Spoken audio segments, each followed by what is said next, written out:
러시아가 지금 승기를 잡은 것은 분명한 사실이고요. 푸틴의 원래 의도대로 전쟁을 유리하게 끌고 가고 있다. 돈이 풀리는 상황에서도 인플레이션을 일정한 한도 내에서 억제하는 그런 정책의 성공에는 북한, 중국, 러시아가 더 밀접하겠구나. 이런 것을 한꺼번에 다룰 수 있는 카드가 바로 북한 카드거든요. 목표는 뭐냐면 미국의 일극 체제를 깨트리고 다극 체제로 세계 정세를 재편하는 것이거든요.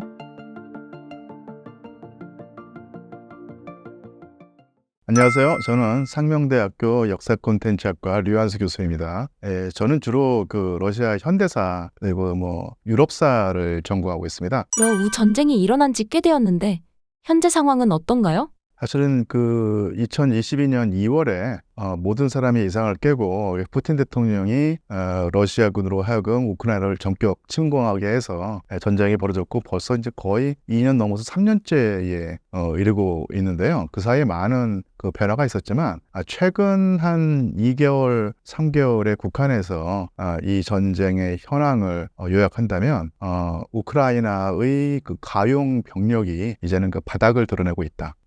그래서 러시아군의 공세에 우크라이나군이 제대로 방어를 못하고 있다고 보입니다. 결국 전쟁이 단기전으로 끝나는 것이 러시아에게 유리했겠지만 전쟁이 장기전으로 접어들었다는 데서는 러시아군의 어떤 고충이 있었는데 러시아군의 어떤 역량 중에 하나가 소모전을 치르는 능력이거든요. 그런 면에서 이 소모전을 지속해서 상대방의 힘을 빼놓고 그런 다음에 전쟁의 승기를 잡는다는 측면에서는 러시아의 어떤 전략 전술이 지금 효과를 보고 있다. 이 우크라이나 나라가 엄청나게 큰 나라거든요.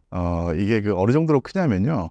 유럽에서 프랑스나 독일보다 더 큰 나라입니다. 국토 면적이 가장 넓은 나라는 역시 러시아고 그 다음에 우크라이나거든요.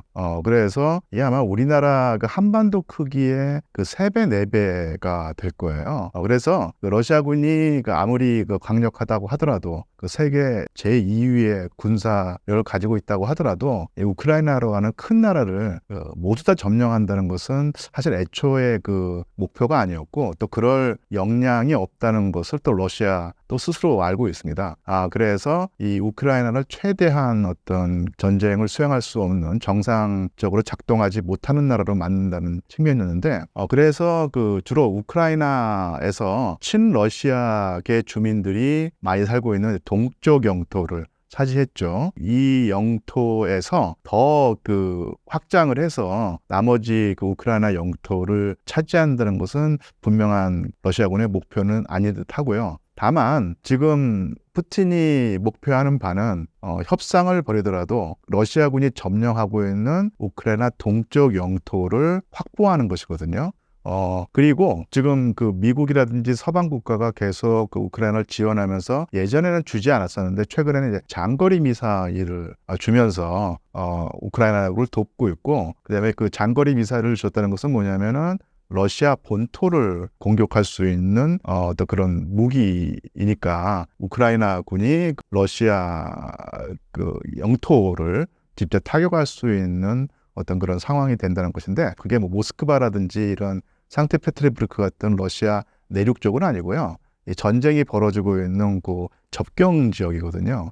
그쪽 지역을 이제 공격한다는 것인데, 그런 우크라이나군의 어떤 반격 내지는 장거리 미사일을 이용한 러시아 접경 지역의 타격으로부터 더 안전하려면 역시 전선과 러시아 영토의 거리를 더 두는 것이거든요. 그러려고 하면 제한된 상태에서 공격을 가해서 최대한 이 서쪽으로 더 영토를 넓히는 것이 바로 러시아군의 목표인 듯 합니다. 그래서 우크라이나 영토의 전면 점령은 사실은 논외라고 할 수 있고요. 제한된 공세를 펼쳐서 점령한 영토를 늘리는 것인데, 이것은 아까도 말씀드렸지만 러시아 접경 지역의 안전을 확보한다는 측면하고, 그 다음에 또 분명히 아마 평화협상이 이루어질 텐데, 협상에서 유리한 고지를 차지하기 위해서는 아무래도 러시아군이 점령하고 있는 영토가 더 많아야 되는 거니까 그런 두 가지 목표를 추구하면서 공세를 펼친다고 생각하면 될 듯합니다. 미국과 유럽이 우크라이나 지원에서 손을 떼고 있다는 이야기가 있습니다. 어떤 상황인가요?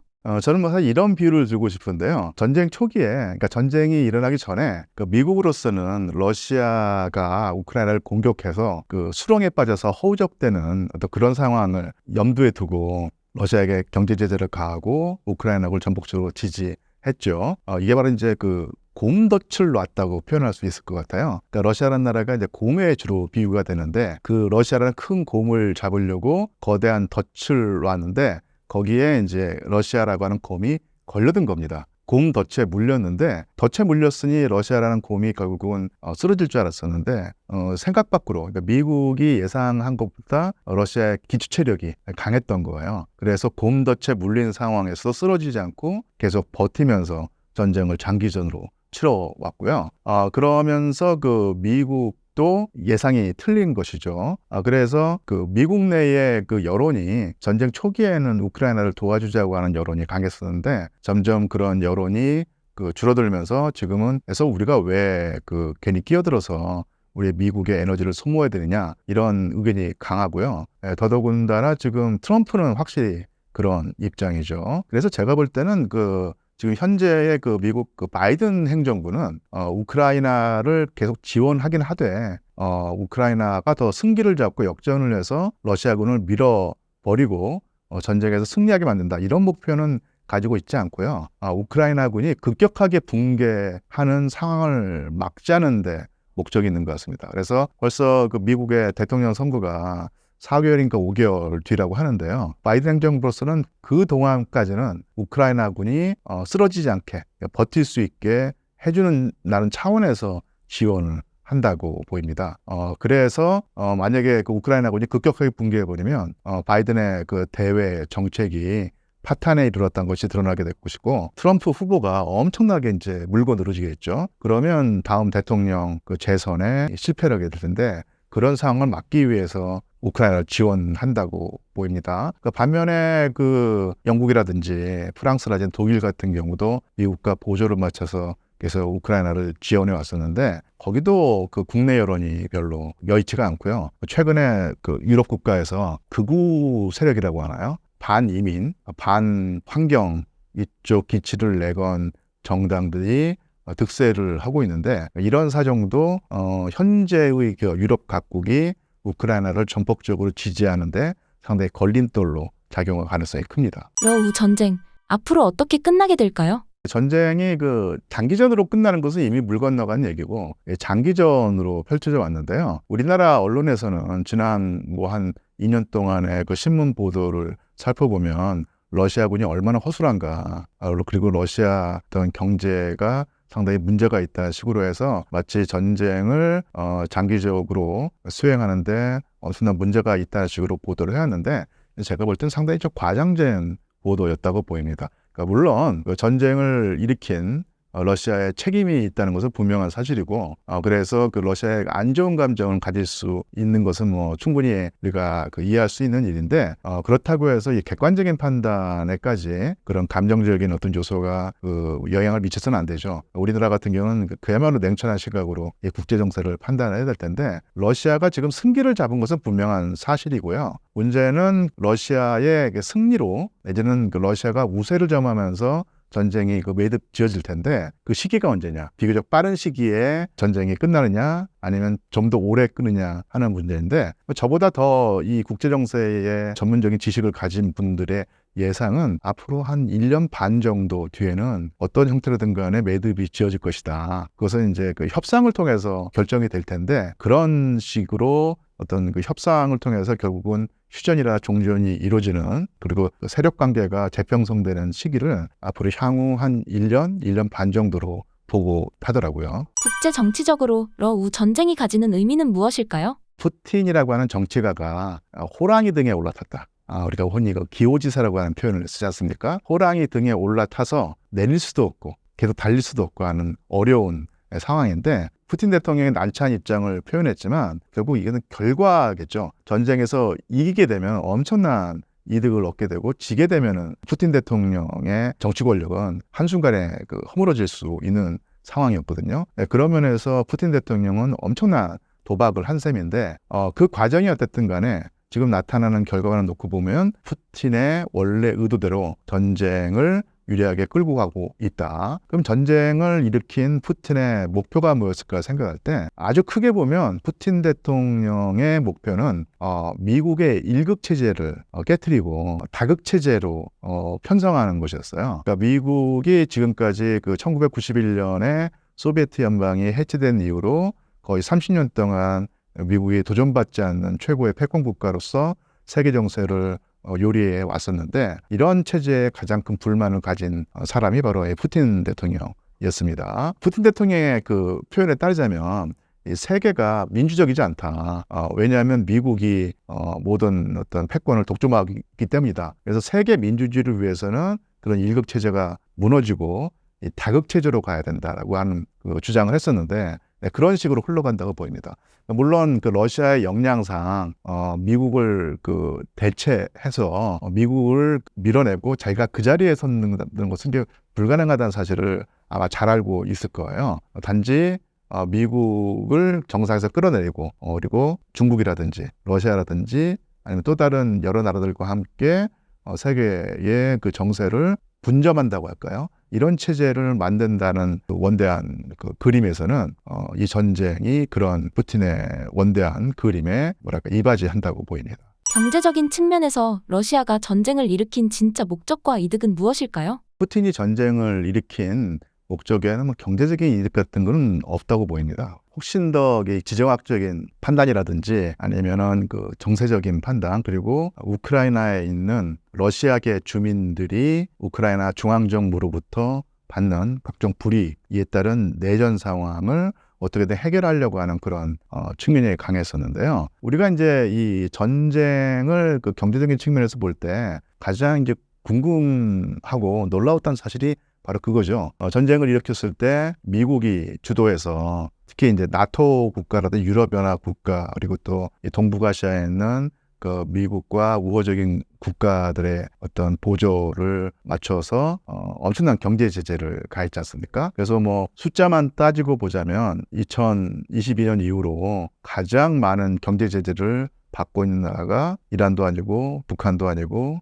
쿠바도 아니고 바로 러시아다. 이런 얘기가 사실은 지나친 말이 아닐 텐데요. 그런 상황에서 상당히 많은 경제 전문가들이 전쟁 초기에 3개월, 4개월 내에 러시아 경제가 파탄 지경을 맞이해서 더 이상 전쟁을 치를 수 없을 것이다. 이런 예상을 했는데 그런 예상이 보기 좋게 빗나갔죠. 그 인적인 요소를 하나를 들고 싶어요. 그게 뭐냐면 결국 그 경제 정책을 운용하는 어떤 인재라는 측면인데요. 우리나라에 널리 알려져 있지 않은 인물인데 엘비라 나비울리나라고 하는 사람이 있습니다. 그러니까 이분이 러시아 그 중앙 국립은행 총재예요. 그러니까 우리나라 치자면 그 한국은행 총재일 텐데 이분이 그 여성인데 상당히 그 실력 있는 경제 전문가거든요. 오랫동안 그 푸틴과 보조를 맞추면서 러시아 경제 정책을 이끌어 왔었는데 2014년에 결국은 그 우크라이나와 러시아가 그 당시 또 뭐 갈등을 빚었었고 그런 갈등 속에서 적극적으로 우크라이나에서 크림반도가 주민 투표를 통해서 떨어져 나갔고 크림반도가 러시아에 편입됐지 않습니까? 그러니까 러시아가 사실 쉽게 말하면 그 우크라이나 영토였던 크림반도를 차지했던 곳인데요. 그때 또 한번 미국이 주도하는 경제 제재가 엄청나게 러시아에 가해졌었는데 그런 상황을 헤치고 나간 인물이 바로 엘비라 나비울리나였던 거예요. 그때도 사실 러시아 경제가 휘청한 적이 있었는데 결국 버텨내고 쓰러지지 않고 버티고 서서 오히려 경제 체질을 탄탄하게 만드는 어떤 그런 성과를 올렸는데 그 성과의 주인공이 바로 나비울리나였습니다. 그리고 나비울리나가 지금까지 계속 푸틴과 보조를 맞추면서 러시아 경제 정책을 운영해 나가고 있는데 전쟁을 한다는 것은 엄청나게 많은 군비를 쓴다는 것이고 군비를 쓴다는 것은 엄청나게 많은 돈이 풀린다는 얘기겠죠. 돈이 풀리는 상황에서도 인플레이션을 일정한 한도 내에서 억제하는 그런 정책의 성공에는 제가 볼 때는 엘비라 나비울리나의 어떤 개인적인 역량 그리고 그런 인재를 발탁해서 쓰고 등용하고 그리고 또 정권을 주는 어떤 그 푸틴 대통령의 사람 보는 눈 이런 게 작용을 해서 러시아 경제가 지금 호황이라고 표현할 수 있을까 모르겠는데 뭐 붐 정도는 누린다고 할 수 있을 듯합니다. 경제 정책을 이끌어 나가는 역량, 그런 면에서 옐비라 나비울리라고 하는 경제 전문가의 역량을 높이 치고 싶습니다. 전쟁이 길어질수록 푸틴과 러시아의 이득이라는 관점은 어떤 내용인가요? 단기적으로, 중기적으로는 러시아 경제에 어떤 그 득이 되는 상황이 있는데, 그것은 경제 제재를 받으면서 쉽게 말하면 외국산 제품이 러시아에 들어오지 못하는 상황이고요. 뭐 코카콜라라든지 각종 뭐 고급 명품백 뭐 이런 그 서구 기업들의 그 매장이 다 철수하고 했다고 하는데, 그런 상황에서 수입 대체 효과를 이뤘던 거예요. 코카콜라가 들어오지 않는 대신에 러시아의 자체의 어떤 음료 시장이 활성화되면서 오히려 그 내수 시장이 커지는 측면이 있고요. 또 한 가지 뭐 더더욱더 중국이라든지 인도랑 밀착되면서 그쪽 그 제품들을 더 많이, 그러니까 서방으로부터 얻지 못하는 그런 제품들을 중국에서 대체할 수 있는 그런 상품으로 대체하면서 버틸 수 있다는 얘기죠. 그러니까 이런 식으로 예전에 그 서방으로부터 받는 어떤 압력이라는 것을 극복해 나가면서 오히려 새로운 서방 측에 집중되어 있는 어떤 그런 경제 대국을 대체하는 신흥 경제 강국들이 있는데, 그런 강국들과의 관계를 개선하고 더 밀착하면서 오히려 러시아 경제가 더 고도화되고 붐을 이루다고 보입니다. 그러니까 사실 러시아 경제의 가장 큰 부분이 역시 그 천연자원 수출일 텐데요. 천연자원 수출이 사실 막혔었죠. 가장 많은 천연자원을 사가는 지역이 역시 그 독일이라든지 서유럽 지역이었었는데, 거기에 팔로가 막힌 대신에 그런 그 천연자원을 인도에 팔고 중국에 팔고 제3세계에 우회로 팔면서 공백을 메우는 어떤 그런 그 상황이 됐었고요. 이것이 그 크게 보면은 러시아의 경제 체질을 오히려 강화하지 않았는가, 이런 생각을 해봅니다. 미국이 주도한 경제 제재가 잘 통하지 않은 것 같습니다. 효력이 없었던 이유는 무엇일까요? 일단 그 우리가 러시아라고 하는 나라를 그 판단할 때 가장 중요한 게 이게 자급자족이 가능한 국가라는 사실이 중요합니다. 그러니까 이 자급자족이 불가능한 나라가 국제적으로 제재를 받았을 때 이게 상당히 그 허물어질 가능성이 큰데, 러시아는 일단 뭐 엄청난 천연자원을 가지고 있고요. 더더군다나 그 농업에서 아주 그 경쟁력이 있는 국가라고 할 수 있어요. 예전에 그 러시아의 전신격이었던 소련에서는 그렇게 많은 농토를 가지고도 이 체제의 결함 때문에 이 농업 생산성이 높지 않아서 오히려 그 농산물을 수입하는 어떤 그런 상황이었는데, 이 푸틴 대통령이 집권한 이후로 엄청나게 많은 재원을 농업에 투자하고 농업 부문에 어떤 고도화에 주의를 기울여가지고 세계 제1, 제2위의 곡물 수출 국가가 바로 러시아거든요. 그런 면에서 천연자원과 농업자원에서 자급자족이 가능하고, 물론 그 테크놀로지가 아무래도 서방보다 떨어지기 때문에 그런 쪽에 문제가 있는 것은 사실이지만, 그런 나름대로 고도화된 산업구조를 가진 나라였기 때문에 그런 전쟁에서 오는 충격을, 쇼크를 충분히 흡수하고 버텨낼 수 있는 경제 체력을 가지고 있다고 보입니다. 저번에도 말씀드렸지만 그 옐비나 나비울리나가 사실은 그 전쟁을 수행해서 엄청나게 많은 교란이 생겼을 텐데, 이것을 잘 무마하면서 파도를 헤쳐나가는 것이 아닌가, 이런 생각을 해봅니다. 앞으로 대한민국은 러시아와의 관계를 어떻게 가져가면 좋을까요? 사실은 이게 그 러시아 나라와 이 한반도의 관계가 상당히 오래전부터 이게 지속이 되어 왔을 텐데요. 제가 뭐 역사학자니까 조금 옛날로 거슬러 올라가서 러시아와 한반도의 관계를 한번 살펴보자면요. 1917년까지 러시아 제국이 있었죠. 러시아 제국이 여러 가지 이유에서 극동 지역으로 힘을 뻗쳐서 그쪽 지역에서 러시아 영향력을 넓히려고 했었죠. 그것이 바로 이제 일본 대륙으로, 그러니까 한반도를 통해서 대륙으로 진출하려고 하던 일본과 맞부딪히면서 일어난 전쟁이 바로 흔히 말하는 러일 전쟁, 러시아-일본 전쟁이었을 텐데요. 이때부터 시작을 하자면요. 러시아 제국의 목표는 한반도를 뭐 점령한다든지 식민지로 삼는 것은 아니었습니다. 그러니까 우리나라에서는 이게 러일 전쟁을 한반도를 식민지화하려는 일본과 러시아의 충돌 속에서 일어난 전쟁으로 보는데, 이 한반도를 대하는 목표에서 일본과 러시아가 좀 수준 차는 있었어요.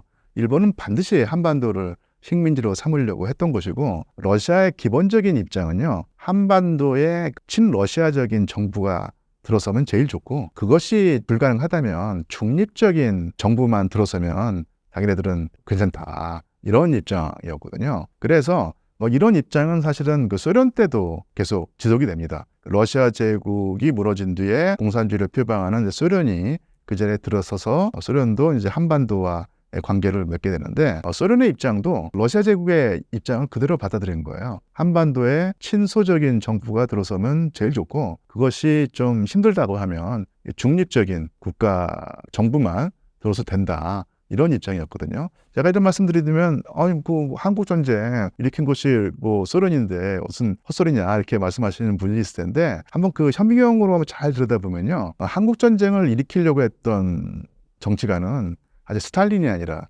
김일성이었고요. 스탈린 같은 경우는 미국과의 역관계 속에서 그 한반도를 차지한다는 것은 사실은 이게 불가능한 사실을 잘 알았습니다.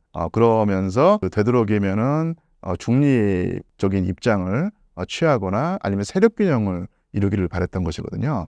그렇게 그 미적미적거리는 스탈린을 억지로 끌고 들어가서 전쟁을 하게 만든 사람이 김일성이라고 했을 때, 스탈린이 한반도를 적화하겠다는 야유에 불타서 김일성을 사주해서 한국전쟁을 일으켰다고 보는 것은 사실은 정확한 분석은 아니라고 볼 수 있습니다. 자, 그래서 제가 그 러시아 제국과 이제 소련 얘기를 했는데, 그 이후에 들어선 그 푸틴 대통령의 입장도 아직 그런 입장인 거예요. 이제는 북한과 대한민국일 텐데 등거리 외교를 하죠. 북한과도 좋은 관계를 유지하지만 대한민국과도 좋은 관계를 유지하려고 하던 게 바로 푸틴 대통령이었고요. 푸틴 대통령 입장에서는 이 동북아시아 지역에서 러시아의 영향력을 키운다고 했을 때 파트너가 될 만한 나라가 사실은 일본과는 좀 껄끄러운 관계죠. 전쟁까지 했었고, 영토 문제도 얽혀있기 때문에, 북방 사계도라고 하죠. 영토 문제가 얽혀있기 때문에 상당히 일본과 껄끄러운 관계이고, 중국하고도 사실은 그렇게 원만한 관계가 아닐 수 있습니다. 동북아시아 지역에서 중국의 영향력이 점점 커지게 된 상황에서 중국과 손을 잡으면은 러시아가 이제 하위 파트너로서 전락을 해서 그런 면에서 덜 껄끄럽고 덜 위험하고, 실제 말로 죽이 잘 맞아 드는 관계가 바로 대한민국이죠. 대한민국 같은 경우는 일본도 아니고 중국도 아니고, 그렇지만은 그 상당히 그 고도의 자본과 테크놀로지를 가지고 있기 때문에 러시아로서는 아주 이상적인 파트너로 갈 수 있거든요. 근데 그런 식의 그 파트너십이 형성되는 과정에서 전쟁이 일어났고, 그리고 또 대한민국의 동맹 관계에서 그 미국과 어떤 그 좋은 관계를 유지하기 위해서는 러시아와 상당히 척을 질 수밖에 없었는데, 한때 몇 개월 전에 사실은 러시아와 대한민국 사이 아주 그 거친 설전이 오간 경우도 있었지만, 그것만 빼고 보자면 전반적으로 푸틴 대통령은 한국에게 등을 돌리는 어떤 그런 입장을 취하지 않았습니다. 그러니까 러시아가 설정해 놓고 있는 어떤 선이 있거든요. 그러니까 우크라이나에 어떤 살상 무기를 대량으로 지원하지만 않는다면은 그 외에 다른 어떤 그런 갈등들은 충분히 협상 가능하고, 우리 자기가 용인할 그 어떤 자세가 돼 있다는 입장을 표명해 왔었고, 최근에 또 그런 입장을 아주 또 공공연하게 드러냈을 텐데, 그러니까 이런 의미에서 우리가 그 전쟁을 먼저 일으켜서 이웃 주권 국가를 침공한 러시아를 도덕적으로 윤리적으로 비판하고 비난할 수는 있지만, 경제적으로는 좀 더 큰 틀에서 어떤 그 러시아와의 관계를 끊기보다는 계속 어떤 일정한 선으로 이 관리를 해나가다가 어차피 전쟁은 끝나기 마련일 것이고, 그 다음에 이 동북아시아 지역에서 경제개발과 또 한국의 국익을 위해서 러시아와 더 밀접한 그 관계를 맺는 것이 어떤가, 이런 생각을 해봅니다. 북한도 요즘 러우 전쟁으로 인해 경제 호황을 누리고 있다는 이야기가 있습니다. 요즘 북러 관계는 어떤 상황인가요? 1991년에 소비에트 연방이 붕괴한 다음에 우리가 흔히 러시아라고 부르는 러시아 연방이 들어섰고요. 그리고 나서 이제 옐친 대통령이 10년 동안 집권을 했고요. 그다음에 10년이 지난 다음에 2000년부터 푸틴 대통령이 러시아를 다스려 왔는데, 지난 그 30년의 세월을 한번 복기해 보자면요, 러시아는 이제 등거리 외교를 해왔습니다. 이 동북아시아, 특히 한반도에서 북한과도 관계를 유지하고, 그 다음에 대한민국과도 관계를 유지하면서 어느 나라에 편중되지 않은, 정치적으로 군사적으로는 사실은 북한과 가까울지 모르지만 경제적으로는 대한민국과 더 밀착 관계를 유지해 왔었고 비교적 한반도의 그 평화 정착과 어떤 그 갈등 해소에 가장 적극적인 자세를 보여왔던 나라가 바로 일본도 아니고 중국도 아니고 미국도 아니고 그러니까 러시아였던 셈이죠. 이제 그러다가 전쟁도 일어나고 현 그 대한민국 정부의 기본 기조가 그전 정부와 바뀐 것은 분명한 사실입니다. 그래서 현 정부의 기본 입장은 이 북한의 위협에 대처하기 위한 어떤 그런 노력의 일환으로 더 철저하게 미국과의 동맹 관계를 강화하고 그리고 일본과의 관계도 계속 확대, 강화하는 방향으로 나가서 한국과 미국과 일본의 삼각 동맹까지는 아니더라도 이 세 나라의 그 동맹 관계를 각각 강화하면서 북한의 위협에 대처한다는 입장을 취해 왔죠. 그러니까 이것이 러시아에게 그 어떤 영향을 미쳤는가일 텐데요. 그래서 그 특히 뭐 한반도의 그 문제뿐만 아니라 우크라이나 전쟁을 수행하는 러시아 입장에서 미국의 어떤 압박에 대처하는 방법이 바로 중국과 더 이제 긴밀한 관계를 맺고 제휴 관계를 유지하는 것이었고요. 그러면서 이제 북한과도 관계를 맺게 되죠. 저는 처음에 대한민국 정부가 미국과 일본과의 삼각 이 공조 체제를 강화한다는 어떤 그런 입장을 가시화됐을 때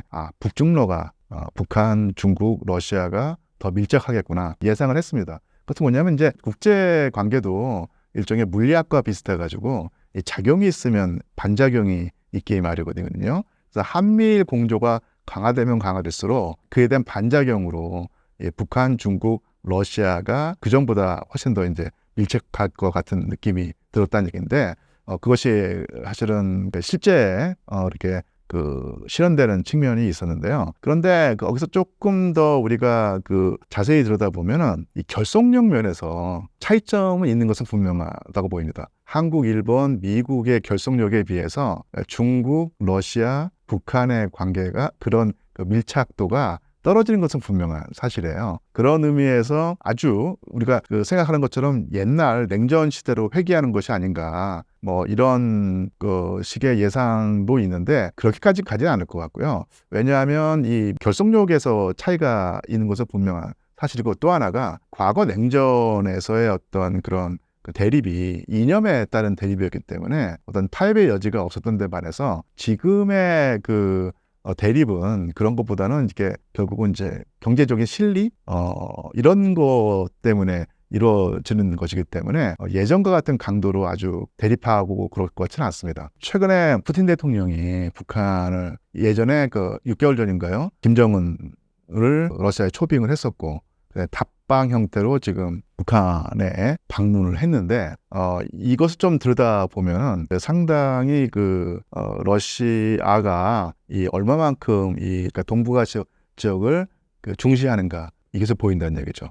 왜냐하면 전통적으로 러시아는 아무래도 아시아보다는 유럽을 중시해 왔었고 그러니까 유럽에 편입되기를 상당히 열망해 왔었는데 이것이 계속 찬바람을 맞았던 것이거든요. 그렇게 토라진 상태에서 우크라이나와 전쟁을 벌이는 상황에서 전폭적으로 그 서방이 서유럽 국가들이 우크라이나를 지원하는 모습을 보면서 이제는 그러니까 유럽을 지향하기보다는 아시아를 지향해야 한다는 생각을 더 강하게 한 것 같아요. 근데 아시아를 지향할 수밖에 없는 이유 중에 하나가 아시아에 있는 중국 그리고 이제 인도의 경제적인 비중이 너무너무 커졌기 때문에 그러니까 유럽보다는 아시아에 치중하는 것이 러시아의 국익에 전혀 그 저해가 아니라 오히려 그 미래지향적인 포석이라고 할 수 있겠죠.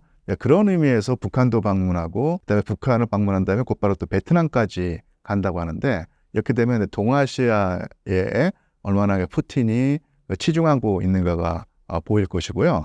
그 다음에 제가 볼 때 북한에 그 푸틴 대통령이 찾아간 이유가 훨씬 더 많은 그 포석이 있을 것 같은데 상당히 이 동북아시아 특히 동아시아 지역에서 러시아가 어떤 정책을 취한다고 했을 때 이 변수가 상당히 여러 개가 있습니다. 그러니까 일본과의 관계, 중국과의 관계, 한반도의 관계, 미국과의 관계 이렇게 다 고려해 나아야 되는 상태일 텐데 그런 상태에서 중국과 우호 관계를 유지하고 있지만 또 전통적으로 러시아와 중국은 하여튼 서로 제국이기 때문에 불안 요소가 있는 것이 사실이거든요. 일본과의 관계도 있고, 그다음에 결정적으로 미국을 상대해야 되는 나라가 러시아인데, 비록 그 우크라이나에서는 지금 전쟁을 하고 있고, 미국이 대리전쟁격으로 러시아와 대립을 하고 있지만, 또 동아시아 측에서는 미국과 그 러시아의 관계가 반드시 이렇게 그 갈등 관계가 아닐 수도 있거든요. 네, 그런 면에서 미국과의 갈등 관계를 어떤 청산하고 아니면 일정 정도 누그러뜨리고 어떤 새로운 어떤 돌파구를 차지하려고 하는 목적, 그리고 중국과 밀착하면서도 중국에 너무 종속되지 않는 어떤 그런 상태를 끌어내려고 하는 것, 그리고 동북아 지역에서 러시아의 가장 좋은 파트너가 될 수 있는 대한민국과 어떤 그런 또 관계를 조정한다고 했을 때 이런 것을 한꺼번에 다룰 수 있는 카드가 바로 북한 카드거든요. 물론 그러니까 북한과 러시아의 우호 관계를 증진한다는 측면 이외에도 아주 많은 열강들의 이해관계가 얽히고 설킨 이 동북아시아 지역에서 북한이란 카드를 적절하게 사용하면 미국과도 협상을 할 수 있고 일본과도 협상을 할 수 있고 중국도 견제할 수 있는 카드, 그리고 북한과 그 러시아가 밀착한다고 했을 때 가장 신경 쓰는 나라가 당연히 대한민국이겠죠. 북한과의 관계를 그 카드를 가지고 대한민국과 밀당할 수 있는 어떤 그런 관계라고 했을 때 이런 그 큰 포석에서 보자면 북한을 방문하는 푸틴의 목적이 단지 전쟁에서 유리한 고지를 차지하기 위해서 포탄 몇만 발 빌리는 차원이 아니라 훨씬 더 큰 그림에서 진행된다고 보입니다. 그래서 이게 워낙 복잡한 고차방정식이기 때문에 방문 결과로 어떤 성명서가 나올지, 그리고 그 성명서가 얼마만큼 실현될지는 아무도 장담할 수 없지만, 푸틴이 나름대로 동아시아에 치중을 하고 동아시아에 있는 여러 그 세력들과 협상을 벌이고 어떤 서로 이제 힘겨루기를 하면서 조금 더 러시아에게 우호적인 아니면 유리한 환경을 조성하기 위한 카드로서 북한을 활용한다는 측면, 이런 측면이 보이거든요. 그래서 여러 가지 가능성이 널려 있다. 단지 그 북한과 러시아가 밀착을 해서 미국과 대결한다는 차원으로 본다는 것은 너무 그 단선적인 시각이고요. 그렇게 갈 가능성도 있지만 또 다른 방향 아니면 역방향으로 갈 가능성도 충분히 있으니 여러 가지 가능성을 우리가 염두에 두고 북한과 러시아의 밀착 관계를 해석을 해야지 우리 대한민국이 이 파고를 헤쳐나갈 수 있는 어떤 슬기가 보이지 않을까 싶습니다. 중국과 러시아가 정상회담을 진행하고 점점 관계가 돈독해지고 있는데요. 중러 관계는 어떤 상황인가요? 저는 2022년에 러시아가 우크라이나 침공하면서 전쟁이 일어났을 때 계속해서 그 외신 보도를 주시하면서 정보를 수집했는데 깜짝 놀란 적이 있습니다. 왜냐하면 헨리 키신저가 당시에 살아계시더라고요. 1970년대에 그 미국의 어떤 세계 전략을 입안하고 그 브레인 역할을 했던 헨리 키신저가 은퇴를 당연히 했을 텐데 그렇게까지 오랫동안 살아계실 줄은 몰랐거든요. 물론 작년인가 재작년에 돌아가시긴 했지만 그래도 계속해서 이 러시아와 우크라이나 전쟁을 보면서 미국이 나아갈 바에 관한 어떤 그 충고를 행정부에 해왔었는데 키신저의 그림은 이랬습니다. 2020년대 미국의 가장 큰 경쟁자는 역시 중국이고 중국을 견제하거나 아니면 중국을 주저앉히는 것이 미국의 국익에 가장 좋은 것일 텐데 그러려고 하면 러시아와 미국이 좋은 관계를 유지해야 된다. 그러니까 미국에게 도전할 수 있는 세력이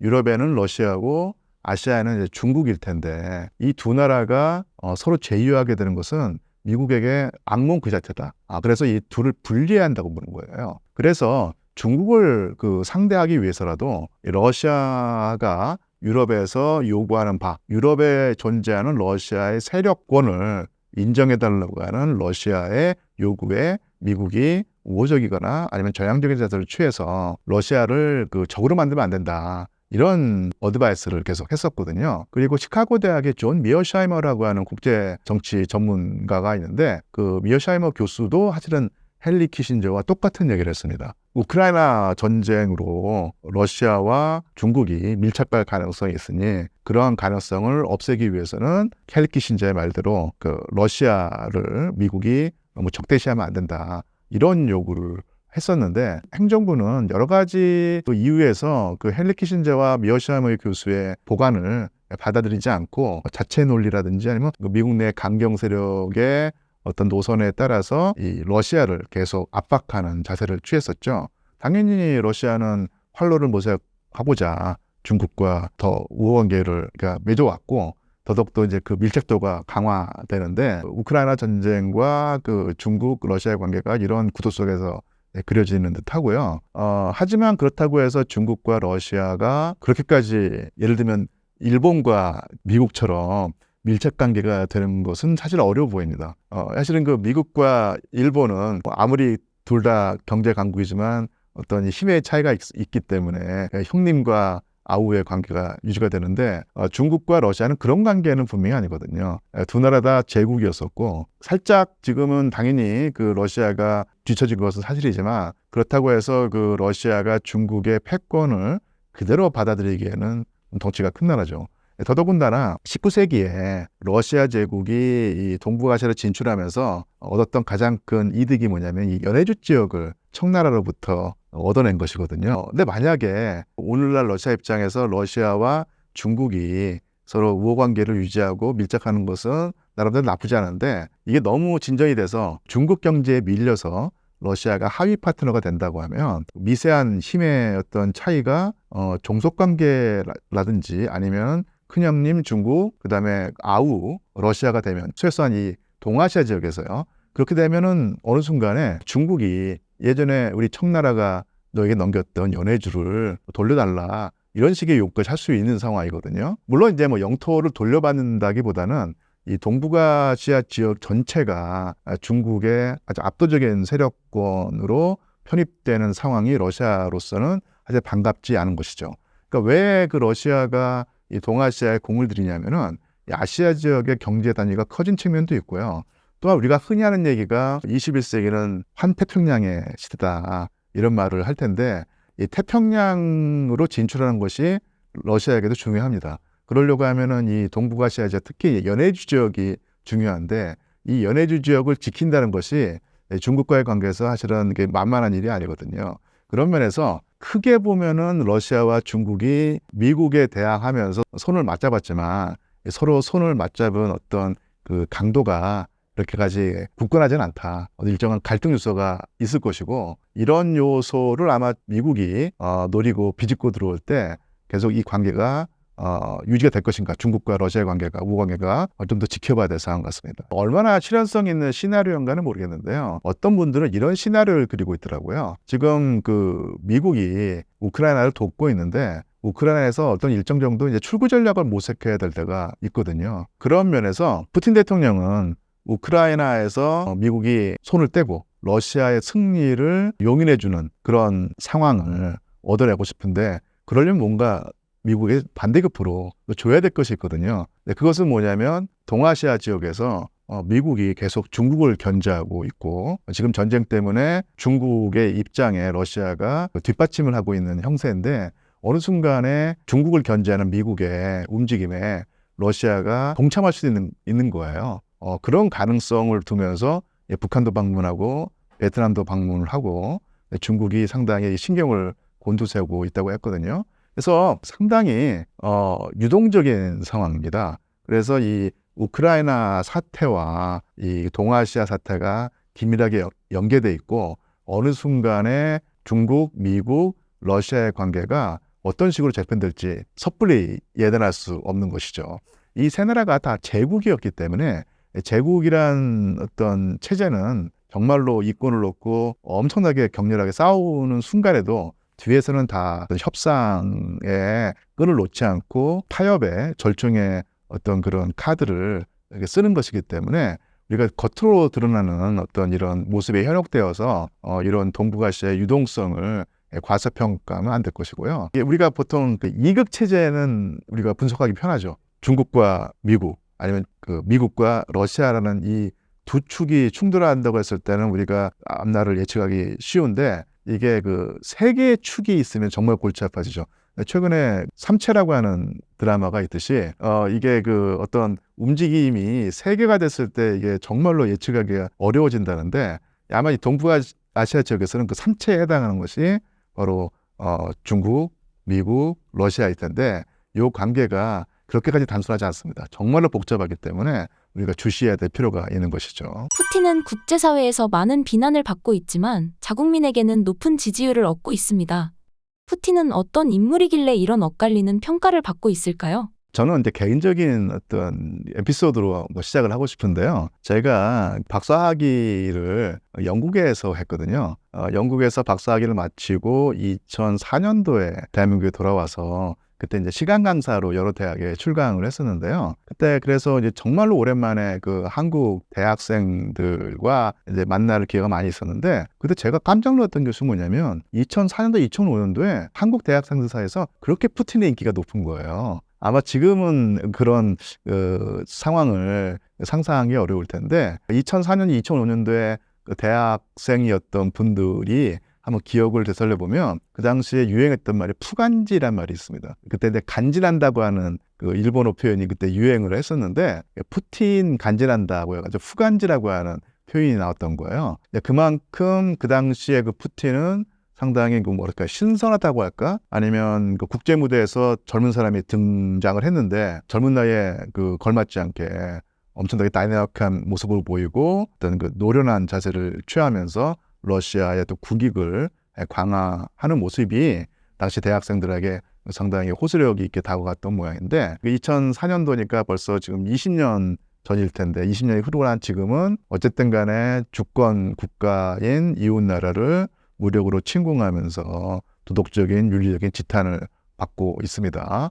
그런데 그 여러분들이 궁금해 하시는 게 바로 그 부분이겠죠. 이 사람이 엄청나게 독재자라고까지 말할 수 있는가는 또 논쟁이 있겠지만 상당히 강압적이고 권위주의적이고 비민주적인 어떤 자세를 보이면서 국정을 이끌어 나가고 있고 대외적으로는 전쟁까지 일으킨 그래서 뭐 전범 취급을 받는 그런 상황에서 어떻게 러시아 사람들은 저런 정치가를 그렇게 전폭적으로 지지하는가? 그리고 최근에 대통령 선거에서 80%가 넘는 압도적 지지를 몰아줄 수 있는가? 이런 궁금증이 있을 것 같습니다. 그래서 가끔 가다 보면은 이게 러시아 사람들이 태생적으로 민주주의와는 거리가 먼 독재 성향을 가진 그런 뭐 국민이냐 뭐 이런 식의 생각을 하시는 분도 있을 것 같은데 러시아 체제가 문제가 많은 건 사실이고 하지만은 이 러시아 역사를 놓고 보면 그만큼 포갑적인 역사가 강한 데 비해서 반면 또 포갑의 역사가 강한 만큼 자유를 갈구하는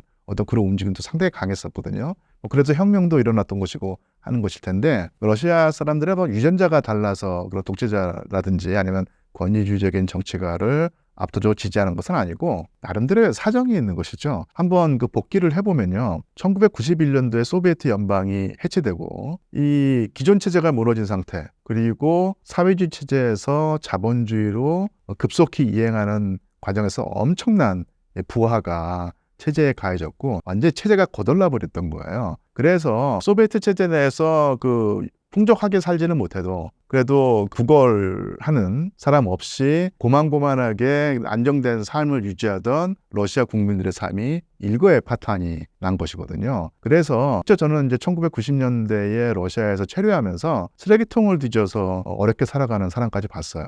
그 정도로 1990년대에 러시아 경제가 어려웠는데 그 러시아 체제 전환기의 어떤 그런 혼란 그리고 난맥 그리고 경제 파탄의 시기와 옐친 집권기가 정확히 일치합니다. 옐친 대통령이 물론 억압적인 소비에트 체제를 타파하고 어쨌든 간에 민주적인 절차를 이행하는 자유주의 체제를 지향했다는 측면에서는 업적이 있지만 그 과정 속에서 나오는 어떤 경제 위기를 극복하지 못하고 러시아 경제가 파탄난 것은 분명한 사실이었거든요. 그래서 1991년부터 2000년까지 옐친 집권기를 기억하는 그 러시아 국민들은 혼란, 경제 파탄, 그리고 위기 이런 것으로 점철되어 있거든요. 근데 그런 상황에서 2000년에 그 옐친의 뒤를 이어서 집권했던 인물이 바로 푸틴입니다. 그리고 또 한 가지가 옐친 같은 경우는 집권 말기에는 거의 완전히 병들어가지고 정상적인 어떤 거동을 하지 못하는 그런 늙고 병든 정치가였어요. 근데 그 뒤를 바로 이었던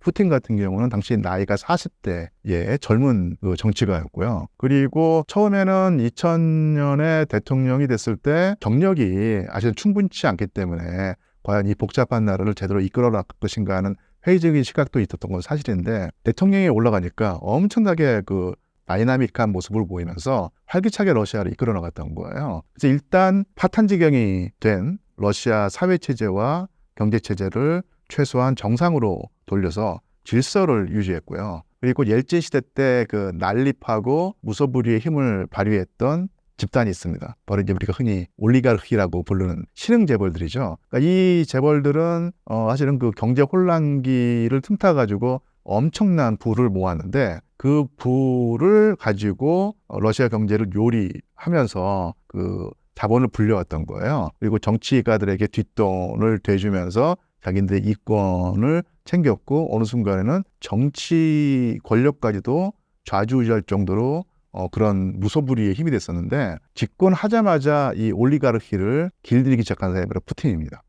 그래서 그 전까지 세금도 제대로 내지 않으면서 국가의 부를 흡수했던 올리가르히를 길들이고 세금을 내게 만드는 사람이 바로 푸틴이었거든요. 그런 모습을 보면서 러시아 국민들이 엄청난 정말로 사이다를 고구마 100개 먹은 다음에 턱턱 막히는 어떤 그 상황에서 사이다를 먹은 그런 느낌이 들었던 것이죠. 근데 운도 좋았습니다. 푸틴이 집권하자마자 국제 유가하고 천연가스 가격이 폭등을 했던 거예요. 그래서 엄청나게 많은 외화들이 러시아로 흘러들어왔고 그 돈이 러시아에 돌면서 옐친 집권기에 고생해왔던 러시아 서민들이 이제는 이제 쉽게 말하면 생활이 나아졌던 것이죠. 제 개인적인 경험으로도 옐친 집권기에 제가 러시아를 방문해서 친하게 지냈던 고려인들이 있었는데 이 고려인 부부가 옐친 집권기에는 라다라고 하는 30년 된 그 소련제 구닥다리 자동차를 몰고 다녔었는데 2000년 들어서 푸틴 대통령이 집권하고 난 다음에 제가 또 방문을 또 했더니 그때는 그 독일제 외제차를 몰고 다니는 거예요. 그만큼 일반 서민들도 푸틴 대통령 집권기에 주머니가 두둑해지고 최소한 경제가 정상적으로 돌아가고 거기다가 러시아 사람들의 눈총을 받던 이 올리가르히를 길들이는 모습을 보고 정말 저 사람은 대단한 사람이다. 일을 잘한다. 이런 어떤 인식을 가지게 됐던 것이죠. 그리고 또 하나가 옐친 때 그 옐친이 그 러시아 국민들에게 정말로 욕을 많이 먹었던 측면이 너무 미국에게 굴종적인 자세를 취한다는 것이었었는데 푸틴 대통령 집권기에 안정이 유지가 되고 그 다음에 그 국제 경제 환경이 좋아지면서 엄청난 그 자금이 러시아로 흘러들어와서 경제가 활성화되면서 푸틴 대통령이 러시아의 국방력을 또 강화했죠. 강화된 국방력을 발판 삼아서 미국에게 할 말을 하는 자세를 취했습니다. 이것이 러시아 국민들에게 엄청나게 호소력을 지녔던 거예요. 그래서 이 대비 효과라는 게 있습니다. 푸틴 대통령 자체도 나름대로 강점이 있는 정치인이었지만 전임자였던 옐친 대통령의 노쇠하고 병들고 그다음에 제대로 위기에 대처하지 못하는 모습과 대비되면서 푸틴 대통령을 지지할 충분한 근거가 있었던 것입니다. 이런 면에서 그 푸틴 대통령의 지지율을 설명할 수 있는데요. 그런데 이 푸틴 대통령이 또 엄청나게 억압적으로 국내 정치를 억압하면서 정적을 여러 가지 방법으로 제거한다든지 아니면 또 언론을 확실하게 틀어주면서 친정부 언론은 살려두고 조금이라도 정부에게 비판적인 자세를 취하는 그런 언론은 철저하게 때려잡는 모습을 보입니다. 그런 면을 상당히 좀 국제 사회에서 특히 이제 우리나라 여러 분들도 안 좋게 보는 것이 사실인데 저는 이렇게 생각을 합니다. 푸틴 대통령의 지지율이 낮으면 60%, 높으면 80%를 웃도는데 이것은 분명히 그 좀 과대포장된 측면이 있어요. 그러니까 반대 세력을 탄압하고 그 러시아 언론을 어떤 그 휘어잡고 통제하면서 러시아 국민들의 눈과 귀를 막으면서 그렇게까지 높은 지지율을 확보한 것이 분명한 사실인데 만약 가정을 해서 러시아도 서방 국가들처럼 반대 세력을 용인하고 정권에 반대하는 어떤 움직임을 허용하고 언론도 자유롭게 풀어놓는다면 푸틴 대통령의 지지율이 얼마쯤 갈 것인가? 저는 70%, 80%까지는 가지 않더라도 50%는 넘기지 않을까? 그런 생각을 해요. 그래서 기본적으로 러시아 국민들이 20년 동안의 어떤 푸틴 집권기를 거쳐오면서 푸틴을 우호적으로 평가하고 좋게 평가를 했던 것이고요. 그런 면에서 최소한의 집권을 위한 최소한의 지지율은 확보가 돼 있다고 보입니다. 근데 왜 그렇게까지 그 강압적인 그 방책을 취하면서 지지율을 70% 80%를 유지하는데 집착하느냐, 이것도 아마 이렇게 생각할 수 있을 것 같습니다. 푸틴 대통령이 벌써 대통령이 된 지가 24년 5년이 되거든요. 조금 지나면 아마 스탈린 집권기보다 더 길어질 겁니다. 20대 젊은이들은 태어날 때부터 푸틴 대통령이었고 지금까지도 푸틴 대통령이었고 다른 대통령이 러시아를 통치하는 것을 상상해보지 못한 세대거든요. 그러니까 이런 식의 장기 집권은 어쨌든 간에 문제가 발생할 수밖에 없죠. 물론 형식적으로 선거를 치르지만 그야말로 형식적인 차원이 벌써 돼버렸고 이게 러시아 민주주의의 위기일 텐데요. 아마 푸틴 대통령도 그런 사실을 알고 있는 것 같습니다. 장기 집권에 따르는 피로감이 분명히 러시아 국민들에게 있다고 생각을 했을 것이고 그런 면에서 이 장기 집권에 따르는 어떤 정당성의 결여를 상쇄하는 것이 바로 뭐냐면 압도적으로 높은 지지율이다. 나는 이렇게까지 압도적인 국민들의 지지를 받았으니 20년 넘게 30년 가까이 집권을 해도 정당하지 않겠느냐. 이런 어떤 분위기라 여론을 형성하기 위해서 충분히 민주사회 정치가로서 50%의 지지를 받으면 정말로 높은 지지를 받는다고 할 수 있는데 거기에 만족하지 않고 70%, 80%까지의 어떤 지지율을 계속 유지하려고 집착하는 푸틴 대통령의 어떤 그런 행태는 능력을 인정받고 성과를 보이면서 러시아 국민들의 기본적인 그 지지를 탄탄하게 받고 있는 건 사실이지만 그렇다고 해서 장기 집권에 따른 어떤 반대 여론이 없는 것은 아니기 때문에 그런 반대 여론을 무마하고 잠재우는 방법이 압도적인 지지율이다. 그래서 이제 그런 어떤 강압적인 모습을 취한다고 보입니다. 푸틴 체제의 러시아는 결국 국제사회와의 고립으로 귀결될 수밖에 없어 보입니다. 푸틴의 노선에 대한 대안이나 다른 계획이 준비되고 있을까요? 그런 면에서 러시아의 그 딜레마가 있는 것 같습니다. 그러니까 푸틴이 집권하고 있는 동안에는 어쨌든 간에 그 최소한의 안정성을 구가하면서 체제가 유지가 되긴 할 텐데 이 독재 체제 내지는 강압적인 체제의 가장 큰 그 문제점이 후계 구도가 불확실하다는 것이거든요. 그래서 사실은 그 독재 성향을 띠거나 아니면은 그 푸틴 같은 권위주의적인 정치가는 권력의 속성상 확실한 이인자를 양성하지 않는 어떤 그런 것이고 오히려 그 이인자가 나타나면 계속 제거하는 상태 그러한 그 입장을 취할 텐데 그런 면에서 푸틴이 집권하고 있는 동안에는 러시아 체제가 상대적으로 안정을 구가하겠지만 푸틴도 영원히 살 수 있는 사람은 아니고 어느 순간에는 자리에서 내려오거나 퇴임을 해야 될 텐데 그 다음에 상당히 혼란이 예상된다. 이런 측면이 러시아의 가장 큰 딜레마고요. 또 한 가지 푸틴의 그 목적은 확실합니다. 미국을 대신해서 그 패권 국가가 될 수 없다는 사실은 본인이 너무너무 잘 알고 있는데 목표는 뭐냐면 미국의 일극 체제를 깨트리고 다극 체제로 세계 정세를 재편하는 것이거든요. 그 선두주자로 달려가고 있는 또 인물이 바로 푸틴일 텐데 그래서 미국이 모든 일극 체제로서 세계의 모든 곳에 관여하고 자국의 이익을 관철하고 하는 체제를 비민주적인 세계 정치라고 일컫고요. 따라서 다극 체제가 되는 것이 그 세계 정치의 민주화다. 이런 식의 표현을 쓰거든요. 그래서 요컨대 미국을 밀어내고 독자적이고 어떤 그 유일무이한 강대국으로 러시아가 자리매김 될 수 없다는 사실은 분명히 알고 있지만 미국을 정상에서 끌어내리고 여러 열강들이 서로 세력 균형을 이루면서 세계 정세를 이끌어나가는 체제를 푸틴이 바라고 있다고 보이는데요. 그런 면에서 러시아의 딜레마는 이런 겁니다. 사실 미국이랑 비교해보면 상당히 재미있는 사실이 드러나는데요. 미국은 복받은 나라란 게 국경을 맞대고 있는 나라가 딱 두 나라예요. 북쪽으로는 캐나다, 남쪽으로는 멕시코일 것이고 양쪽으로는 태평양과 대서양이 존재하게 되는데 캐나다나 멕시코가 미국에게 적대하는 모습은 상상할 수 없거든요. 국력에서 압도적인 넘사벽의 격차가 있기 때문에 미국을 위협할 수는 없습니다.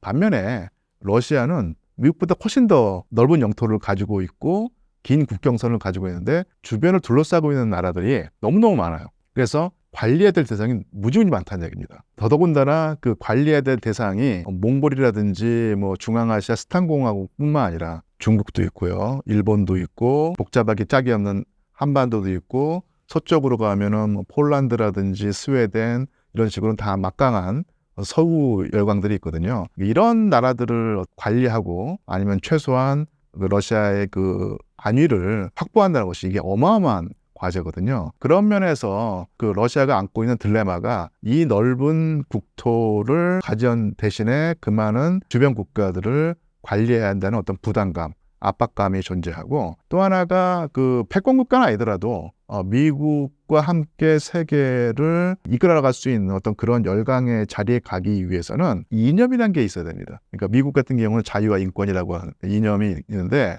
예전에 그 러시아의 전신이었던 소련에서는 비록 많은 경우에 허울뿐이었지만 평등이라고 하는 이념을 내세워서 주변 국가라든지 아니면 멀리 떨어져 있는 국가들의 동의라든지 지지를 이끌어내갈 수 있는 어떤 그런 측면이 있었는데, 지금 러시아는 우리의 인식과는 달리 반공주의 국가입니다. 소련의 그 과거를 부정하고 소련과의 연관성보다는 단절을 추구하는 나라거든요. 따라서 공산주의 이념을 다시 받아들인다는 것은 상상할 수 없는 일이죠. 그런 의미에서 평등이라고 하는 이념을 다시 내걸 수는 없는 것이고, 그렇다고 해서 러시아의 고유의 전통이라는 것은 러시아 사람들한테만 통하는 어떤 그런 이념이고 이데올로기지, 그 밖에 다른 나라 사람들에게 러시아 전통 이런 것은 그야말로 전혀 와닿지 않는 것이거든요. 이런 의미에서 미국을 대체할 수 있는 또 다른 어떤 1급 강국으로서 러시아 올라설 수 있는 것은 분명히 아니다. 미국보다 훨씬 불리한 위치에서 주변 국가들과의 어떤 관계를 유지해야 되고 국가 안보를 유지해야 된다. 이런 면에서 러시아 체제가 안고 있는 그 압박감, 중압감, 위험 요소가 있는 것이죠.